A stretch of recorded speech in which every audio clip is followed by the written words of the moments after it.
عورت کو کیسا ہونا چاہیے؟ پارٹ 2۔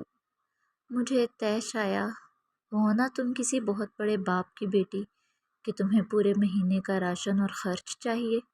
اوقات دیکھی ہے؟ غصے میں آ کر اس پر ہاتھ اٹھایا اور مغلزات بھی بکے۔ میں یہ نہیں سوچ سکا کہ آخر اسے زندہ رہنے کے لیے روٹی تو ہر حال میں چاہیے تھی۔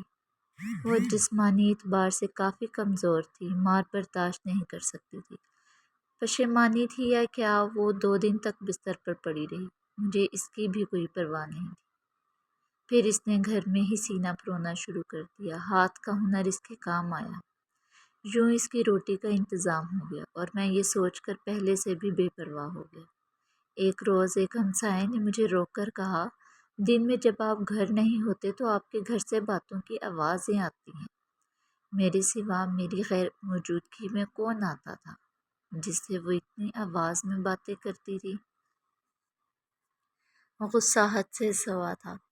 بس نہ چلتا تھا کہ اسے جان سے مار دوں، لیکن میں بس ایک موقع کی طاق میں تھا۔ ایک رات پچھلے پہر کسی کی بولنے کی آواز پر میری آنکھ کھلی۔ چاندنی رات میں صحن میں پڑی ہر شے بالکل واضح طور پر دکھائی دیتی تھی۔ میں اٹھ کر دروازے تک آیا۔ اب آواز زیادہ واضح تھی۔ وہ کہہ رہی تھی، سائیں، صبح ایک روٹی کے لیے آٹا گھر میں موجود ہے۔ وہ ایک روٹی کھا کر چلا جائے گا، یہ سوچے بنا کہ میں سارا دن بھوکی رہوں گی۔ میری روٹی جب تک تیرے ذمہ تھی تو عزت سے ملتی تھی۔ جب تو نے اپنے نائب کے ہاتھ دی تو روٹی کے ساتھ بے عزتی اور اذیت بھی ملنے لگی۔ مجھے اب روٹی تو ہی دے۔ تیرا بنایا نائب تو خائن نکلا۔ وہ میری شکایت کر رہی تھی۔ لیکن کس سے؟ کون تھا جو اسے روٹی دیتا تھا مجھ سے بھی پہلے؟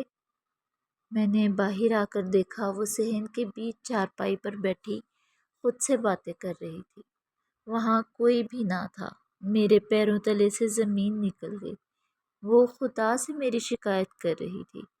وہ اس لمحے مجھے کوئی اور ہی مخلوق لگی۔ وہ بہت کم بولتی تھی، لیکن وہ کس کے ساتھ اتنا بولتی تھی، آج مجھے سمجھ آیا تھا۔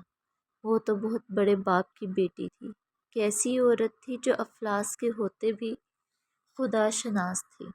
میرا جسم خوف سے کانپ رہا تھا۔ دن چڑھتے ہی میں نے سامان باندھا اور اسے اس کے گھر چھوڑ آیا۔ سسر نے طلاق کی وجہ پوچھی تو میں ڈرتے ہوئے کہنے لگا، یہ بڑی خطرناک عورت ہے، بڑے دربار میں میری شکایتیں لگاتی ہے۔ مجھے ڈر ہے کہ بادشاہ کو کسی دن تاؤ آ گیا تو میرا حشر نہ کرتے۔ حقیقت یہ تھی کہ میں اس کے ساتھ انصاف نہیں کر سکا تھا۔ اس کا باپ گھر کی دہلیز پر کھڑا تھا۔ میرے پلٹنے پر کہنے لگا، میں نے تمہیں کہا بھی تھا کہ اسے دنیا داری نہیں آتی، وہ تو بس سائیں کو خوش رکھنا جانتی ہے۔ اس کی مراد خدا سے تھی اور میں خود کو سمجھا تھا۔ جب میں واپس گھر آیا تو مجھ پر انکشاف ہوا کہ رات اس نے یہی تو مانگا تھا، تو خود مجھے روٹی دے۔ تیرا نائب تو خائن نکلا اور آج نان نفقے کا اختیار مجھ سے چھین لیا گیا۔ میں بے تحاشا رویا۔ اس کا سائیں بہت بڑا تھا۔ اس کی رسائی جس تک تھی وہ تو 2 جہانوں کا رب تھا۔ وہ جس کی ایک روٹی مجھ پر بھاری تھی، وہ اس کے لیے کیا نہیں کر سکتا تھا۔ میں واقعی ڈر گیا تھا۔ میں آج بھی ڈرتا ہوں، کہیں میرے حق میں اس نے کوئی بد دعا نہ کر دی ہو۔ ٹھیک کہتے ہیں لوگ، کہاں میں کہاں وہ۔ بوڑھی آنکھوں میں نمی اتری تھی۔ میں کور چشم اسے پہچان نہ سکا۔ میں نہیں ڈرتا تھا، حالانکہ ڈرنا چاہیے تھا۔ اس کے سائیں نے تو پہلے ہی کہہ دیا تھا کہ عورتوں کے معاملے میں خدا سے ڈرو۔